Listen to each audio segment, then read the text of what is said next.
The answer is no, you should not just walk away. Here are other reasons why the seller might be taking time to respond to your offer, and I will tell you exactly how to deal with it at the end of this video. So let's explore some of the reasons why the seller might be taking time to respond to your offer. You look for a deal, you found a very good deal, the numbers work, good location, market research is incredible, and you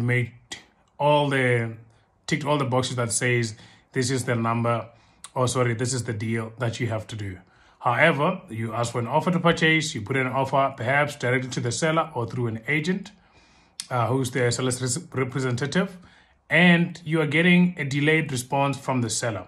Then you think maybe you give them an expiry date of 5 days after the offer, after they receive the offer, maybe 10 days, and the expiry date passes by, and should you still stay or should you move forward? So this is a question I get a lot from my students who are getting frustrated because they know that this deal is good, everything works, the numbers work, and they feel good about it. And that's where the problem starts. Not that you should not have feelings when you're dealing with real estate investing, because real estate is all about people. So compassion and empathy would really help you all the way if you're doing deals, meeting other investors and other sellers so you can understand their situation and be able to make a deal that's mutually beneficial. However, if you're doing a deal or two and you submitted your offer and the expiry date is reached, should you move on or not? And I'll tell you at the end of this video, what would I do? However, I want to tell you why should you just move on immediately. First of all, the seller might be meeting with their partner. And a partner, I'm talking about a business partner in this case, or partners. Maybe they have a meeting, annual meetings, quarterly meetings, or they set up a meeting directly to discuss your offer. Maybe the partners are from different provinces and they are going to look at multiple offers that they're getting from their agent if they're selling through an agent, not just yours. And that's what the meeting is all about. And they may be delaying because of that. So you need to find out the nature of your seller. What does he do? What's their process of decision making? Is it just one person? Is it a family? Or is it just like an individual who wants to sell, who will make a decision immediately? That's exactly what you need to find out as well. Number two, it might be because the seller doesn't have all the ducks in the row.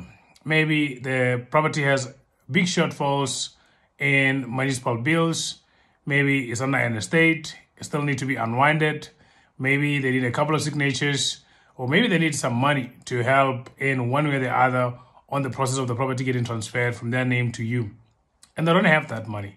So they need to figure out what exactly it is that they have to do to make sure that you get a property transferred into your name successfully, and also they're getting the best price they can get out of it as well.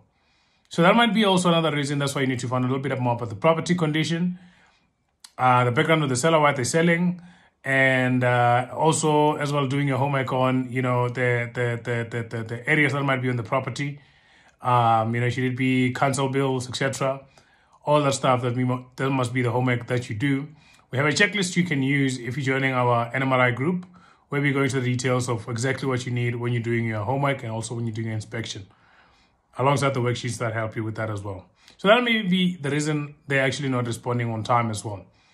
Another reason though, it might just be that maybe somebody promised them a better offer. Or maybe the property is new on the market and they think that they can get a better offer. They're still confident that they can get the asking price. But we as the market and investors and other buyers in the market as well, we are the one who determines how much a property is worth, not what the seller thinks. So that is why you need to know that as well when you're going in and you're looking for a deal, that you are submitting an offer. The agent might be telling them like, hey, Franz on Friday submitting an offer as well. And he seems like he really likes the property at 50,000 more than what you're offering as well. So he's not an investor, he's a first-time home buyer, or he's just a home buyer. You are an investor, you're looking at the numbers. Those people are not using the same metrics to judge the return on investment, their property, and also how much they should be spending for it. So that's another reason as well that the seller might be taking time, because they might want to consider other options as well. So some of the reasons might be as personal as traveling. Some of them might be as, as personal as maybe they're going through a divorce. maybe, maybe they're just not available. Maybe they're busy with another project and they're not sure if they should sell, or maybe they just want to sell to clear out some cash and something happened on site, etc. And then they have to be at a specific place for a specific time. So in case, or just in case, or just for note, you must also keep in mind that the seller is just another human being. Perhaps they're in business, perhaps they're not.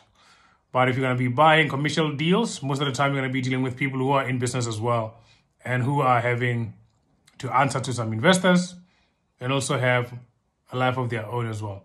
So that's one thing that's very important as well. I think that you must keep in mind when you are waiting on your deal to say, okay, should I leave or should I go? All right, so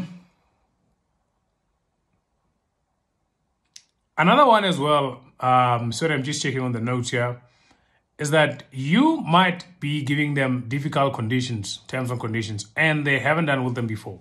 So what they need to do is get counsel on those conditions you gave to say, okay, are these the right conditions that we can do a deal on? Maybe the seller is somebody new, somebody young, and they have no idea, how property investing works. So they're looking at your conditions to say, is this something I can do? Is this something I cannot do? And, how is it going to work out for me? I also need more homework on that as well. So that is another reason as well. But in short, you should never get attached to any deal, no matter how good it is. Emotionally, you must also have to keep the mindset of abundance that there's always another deal in the corner better than the one you just saw today. Last but not least, as I tell you guys, use the formula of 100-10-3-1, which is 100 deals online, numbers on 10, put offers on 3 deals, and then you focus on 1. And that way, I also have a deal last week I put an offer on, but I got another one accepted.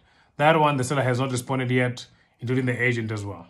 So that's how it works, guys. It's a numbers game in property, and I'm teaching you things that I'm doing as well. Otherwise, guys, if you have not subscribed to this channel or click the like video, then you must make sure that you do that right now. Enjoy the rest of your week, and we'll chat soon, and I'll see you guys on another video. Bye-bye.